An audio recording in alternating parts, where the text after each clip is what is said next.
Getting set for the opening race of the weekend for the over 2 litres for the Improved Production. Jordan Cox will start this one from position number 1, I should say. Joseph Lenthal to start alongside Nigel Williams, Peter Hennessy up there as well. And the Sticky Richards to come from position at number 5, the opening race of the weekend, which we're seeing 7 laps the distance. And Jordan Cox, not a great start from pole position, Gary. No, well, you wouldn't expect to. You would have thought that the four-wheel drives would have the advantage, but it seems as though Scott Tutton didn't quite get it nailed properly, and there's Joe Lenthal who took up the early running, and a little bit of smoke coming out from Jordan Cox's latest creation of the Suzuki Turbo as he chases Lenthal around the back of the track. Oh, it was one of them getting a little bit sideways, one of the Holdens up the road a little bit, and we're out looking out of Craig Alcorn's Improved Production over 2 litre car at the moment. Peter Hennessy, who leads the series in the BMW, is got a little bit of work in front of him. Speaking of Jordan Cox, he's got a special name for this beast, I understand. Zook. I don't know where that's come from. It may be when the loud pedal goes down, it goes zoop, or something like that. Look how quick it is in a straight line. And Lenthal went max brake pressure down at turn 1 to try and stop him from getting through, and now we can see him chasing that turbocharged pocket rocket that's up in front of him. Have Worrell here around the outside into turn number 2 as well. He's got the full opposite lock happening and somehow manages to hold on, but he might lose a spot out of all this, as well as Macabol is looking towards the inside. Yeah, two of the older school cars, you might say, the Commodore and the earlier model BMW, and David Worrell, almost up on the drag strip as he comes out of turn 5, but maintains his position. Safety car out there for a short period. We go back to racing, and when that turbo kicks in, that thing's a flyer, isn't it? Romps away, doesn't it? And looks like we've got one of the HSVs looking towards the inside as well, Nigel Williams. Couple of them there. There's Bob Brewer and Williams going hard at it. There's Scott Tutton, who we've seen not get the best start in what should be the most advantageous car in the field for getting off the line. So he's having some trouble getting out of some of the corners too. It's getting a little bit of a wild and woolly there.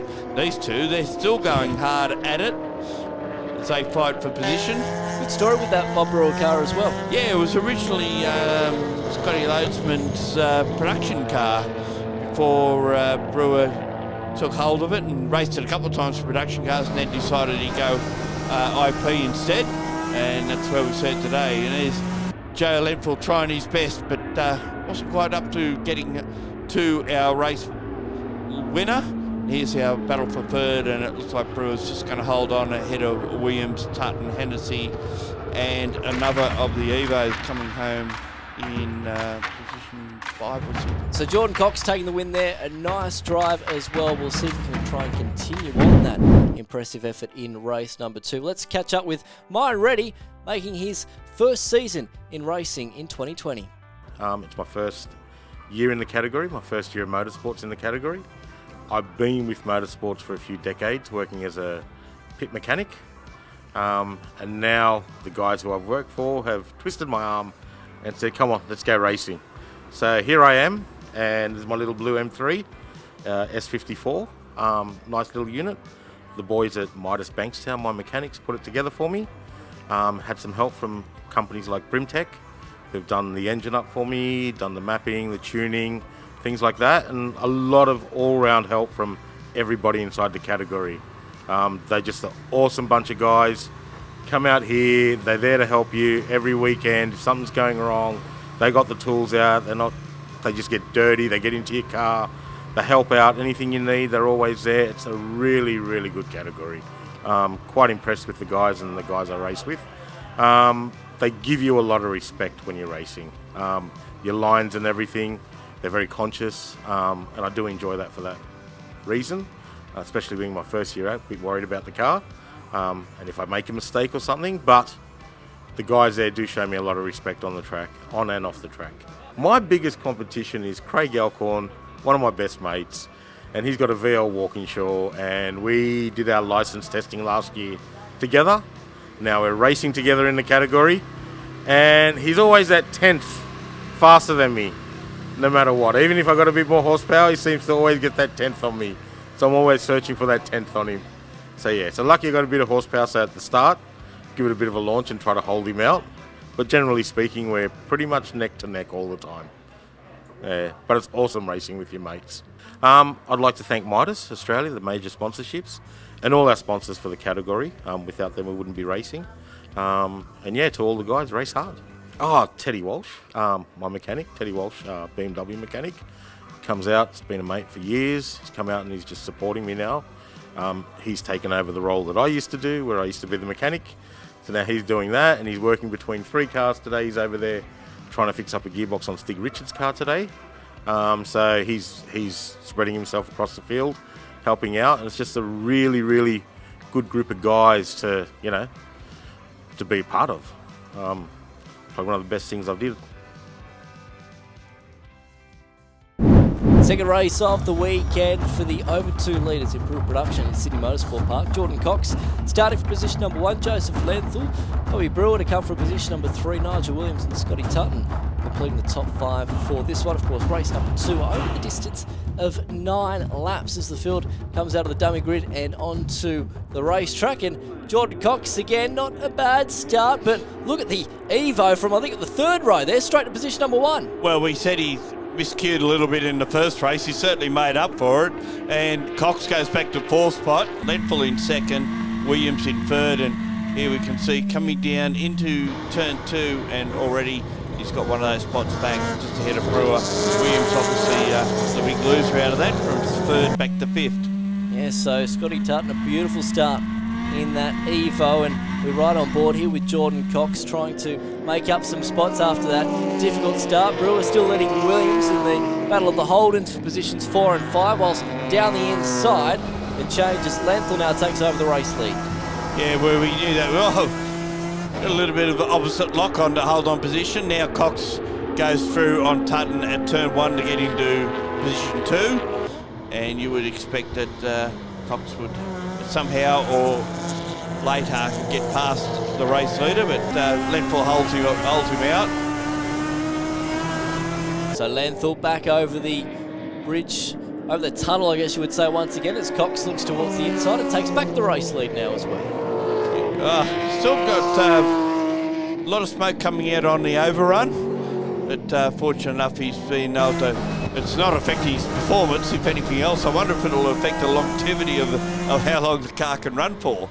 Yeah, well, he's doing a nice job at the moment, isn't he, to hold off in the battle for position number 1. So Lenthal continuing to push and pressure as he heads back over the hill into turn number 4 here, and now through 5 as we look at Cox now continuing to assert the race lead, albeit with a little bit of that smoke popping out the rear end. Dramas for Cox. He slowed right up there going into turn 6. So did he just miss a gear? Looks like it's a bit more than that, and yeah, I think that's terminal by the look of it. Cox and Hennessy leading the series on points, and just through reliability. Might not have the fastest car out there, but seems to just chalk up really impressive results. Brewer here trying to hold off Hennessy a little bit further down the field. You can hear the cars, they fire past our camera position there around the back section of the circuit. And now back down the main straight as well. Wonder if we'll be able to hold on here. Looks like Hennessy continuing to fight in the 22 BMW, and still, this battle might just rage on for the whole race, I reckon. We can see Hennessy's got the pace around the back of the track, but he can't match that thumping big V8 in a straight line. 6-cylinder car versus V8. Well, that's one way to resolve it. Loadsman into, the ex-Loadsman car into the pits there. Brewer out of commission for this one, but not much between our race leaders, Lenthal and Tutton. And checkered flag comes out, and there we can see it. He's fairly happy about that, or he won't be happy when he finds out that he got a 5-second penalty, which will drop him back to P2. Yep, and it does. So Tutton gets the job done from Lenthal. Hennessy, Worrell and Craig Alcorn in the end completed the top 5. But yeah, disappointment there for Scotty Tutton. Got a 5-second penalty which demoted him back to position number 2. But of course, the guy who looked good in that race, Jordan Cox, not quite sure what happened. We might get some more information. Here he is. Yeah, it was the first race meeting for the year, and wanted to just have a good, enjoyable weekend, drive it on the trailer, have some fun. Unfortunately, wasn't it. So we've had a mechanical failure. A minor problem. We wouldn't think it's an issue. It's a 10-minute fix at the shop, but unfortunately here we don't have the tools to do it. So anyway, look, we had fun. One race won, which we were pretty happy with. It's the car's first race win, and had some good pace, which we're really happy with. So yeah, get it fixed for the next one and have another go. There's a lot of work's gone into making it a good and quick car. It's the reliability's sort of an issue. It's going to prove to be an issue with so much work done to it. So I'd like to think, we just sort of take it baby steps and sort of tune it down a bit and just make it reliable and then go from there. Thanks for all the sponsors that support us, Raceworks, Bilstein, Serco Brakes, Turbo Smart. Thanks to all those guys. Thanks to the crew. They always come out and make these days enjoyable for me, and we have a lot of fun along the way. So, and thanks to the event organisers for putting a race betting on during this time. I know it's hard, and obviously Improved Production and our category supporters. That's really great. So yeah, thank you. Final race of the weekend for the over 2 litre Improved Production at Sydney Motorsport Park. Scotty Tutton to start this one from position number 1 on the front row with Joseph Lenthal. So this one should be a good one indeed. Peter Hennessy, David Worrell, Craig Alcorn with David Vincent completing the first 3 starting rows for this one. Watch out for Bobby Brewer a little bit further back through the pack as well as we go green for the final race of the weekend. Well, it looks like Williams is out of commission. We did see that car getting loaded up, and we believe that the problem with the Cox Suzuki was that the crank sensor bolts that keep the thing on the block unfortunately broke, and that's what put him out of commission. David Worrell is up in P2, but already Cox is, sorry, not Cox, but the Brewer car is right up on his back, as you said, come from the back of the field, making up plenty of ground there. And you would think that he might get past the older model Commodore down the straight. We might get a view of this in a sec. Ooh. Not quite, no. Worrell's car had a new engine put in it this year, and it doesn't lack anything in a straight line. But it won't have the handling capabilities or the brake package that we see on HSV just going past him there. So at the moment Worrell had on that opening lap and it turned up into, he had all the arms crossed over trying to hold on to that thing. Thankfully got away with it. He's in third though. Oh, disappointment here for Hennessy. Pulls that car on the inside. We were just telling you how reliable that car's been throughout the year, and all of a sudden it's out of commission. That was your fault then. Commentator's curse as we have a look at the Craig Alcorn Walkinshaw machine. I don't know if that's a fair income one. I hope not. I don't think if you want to be racing it. Looks good though, doesn't it? It does. Certainly looks apart. There's the Falcon of David Vincent making his way around. He's fairly new to the category as well, learning his way through it, and the reliability of keeping going is going to mean everything, because we seem to be dropping a few out in this last race for the weekend for the over 2 litres. There's Reedy on screen at the moment. Of course, we spoke with him earlier, having his first year of racing as well in this particular category. So you doing can a tell nice by job. the P plate. Yeah, that's right. And back towards the race leader, Joseph Lenthal. He's got this one pretty well home and hosed. He takes the checkered flag and he gets the job done quite easily. Although Brewer, by the looks, that Brewer at the top of the screen there might have an issue. So, yeah, he looks like he's, well, he could go coast down the line and get second. Worrell in third at the moment. Worrell might be second here. Where's Brewer?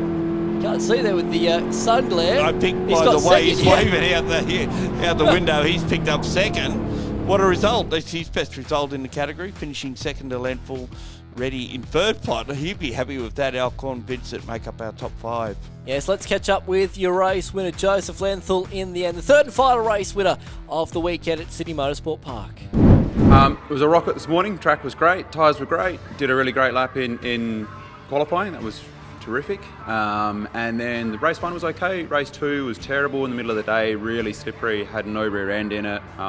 Luckily got through. Scott Tutton was very polite in a couple of spots perhaps, and then the track was all right, but yeah, I was just kind of just sticking my own thing and just trying to find a groove, and the car was really, really good, so fantastic. I need to thank a few people: Justin from Club Racer, Josh Love, who's helped me with a bunch of fabrication stuff, Rido, Dan, who's over there tinkering away, Phil Armour as well, Linda, my girlfriend, has been amazing as I've started to spend way too many days in the shed. Jack from Els has been super, super helpful as well. So yeah, they've all been really, really good, and thank you to all the category sponsors as well. Without it, we can't do this, so really appreciative of all of those guys.